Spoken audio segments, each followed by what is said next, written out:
Hi guys, Miss Erin here from TLC, and today's at-home activity is going to be homemade paint.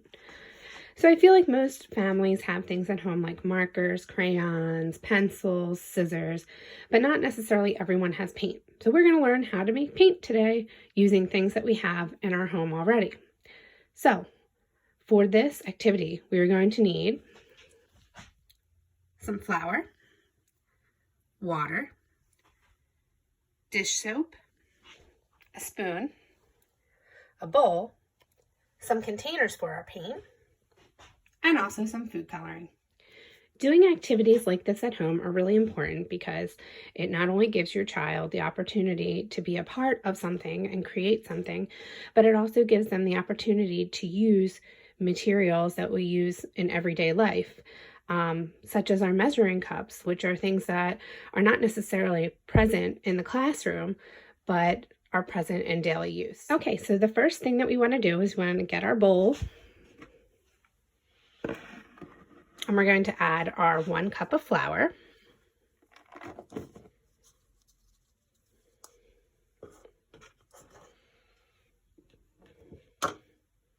and our 3/4 cup of water. Now we want to make sure that we stir this up really well.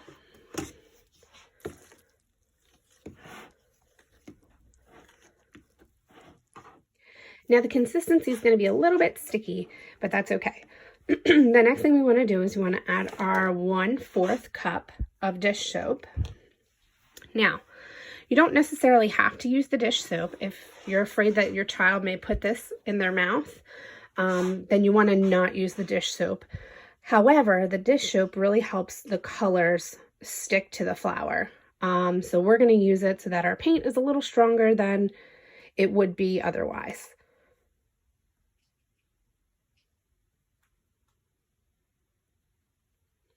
And then we're going to stir that in as well. After stirring for a few minutes, you'll notice that the consistency is a little bit thicker. And we're ready now to spoon it into our cups.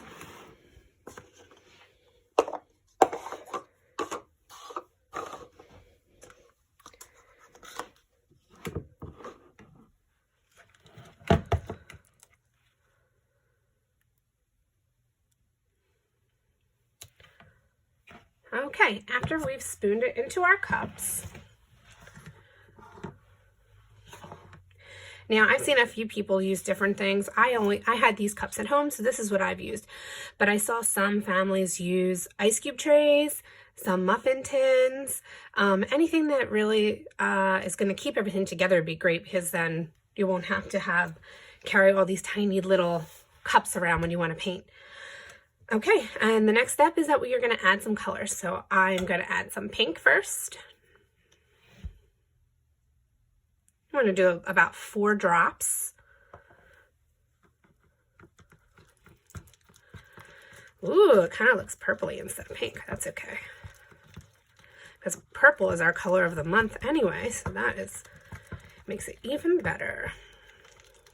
Again, I'm using the back of our paintbrush like we used in our other video. And I'm just going to wipe the back of the paintbrush with a paper towel after each one. All right, let's add some green next.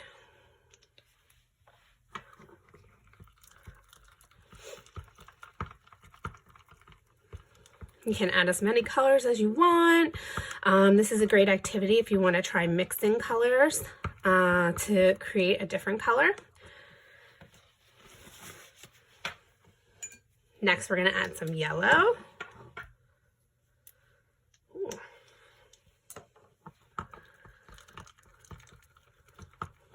Yellow looks a little green. It's more of like a light green, but that's okay.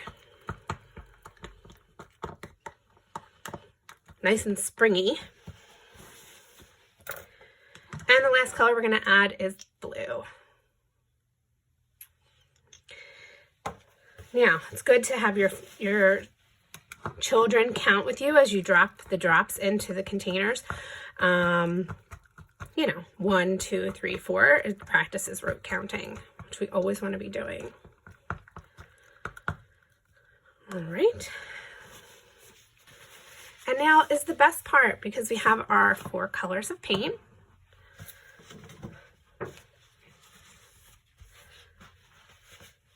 We're going to get some paper. And we're going to make our picture. So, the paint itself is a little thick, but that's all right. And I've used some heavier paper here, which is helping the colors come out, but you could use just regular paper. And since it's spring, we're gonna just do some lovely little flowers.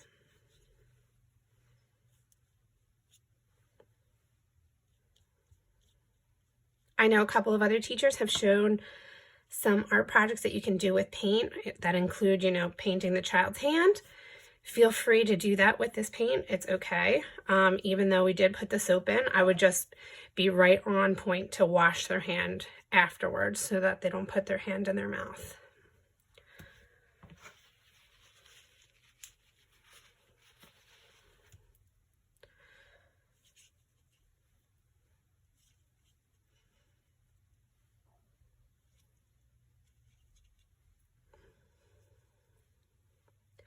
This is also good because you can use this paint to do different shapes. We're working on oval this month. So as you see, I'm making little ovals for my flowers here.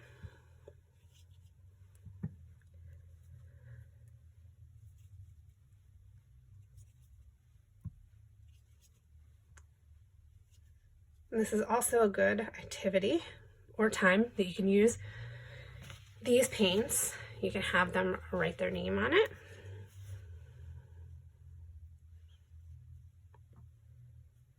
It's good because they're used to using regular utensils to write their names, like crayons and markers and things like that, but the paint gives it, using the paintbrush gives it a different technique. Let's make a sun. Oh, a little bit of blue there.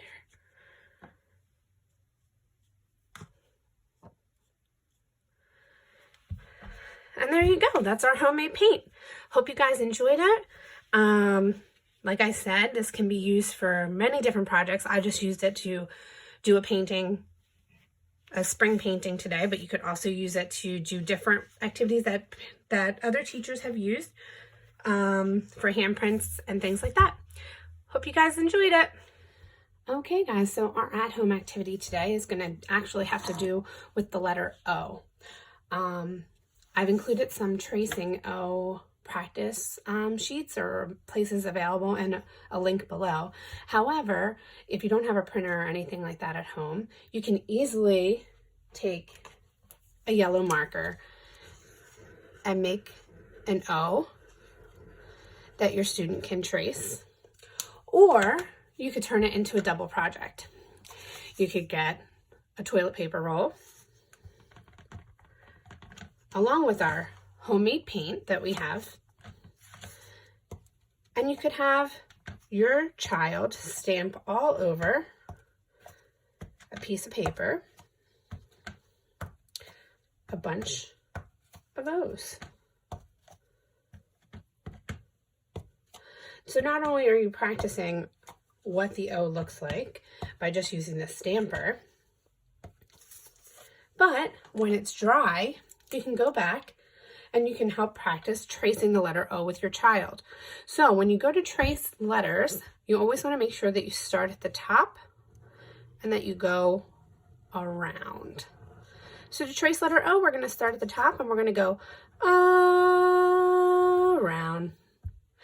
A lot of times I find that if we just add a little circle to the top, it makes it a lot easier for your student or your child to know where to start on the paper.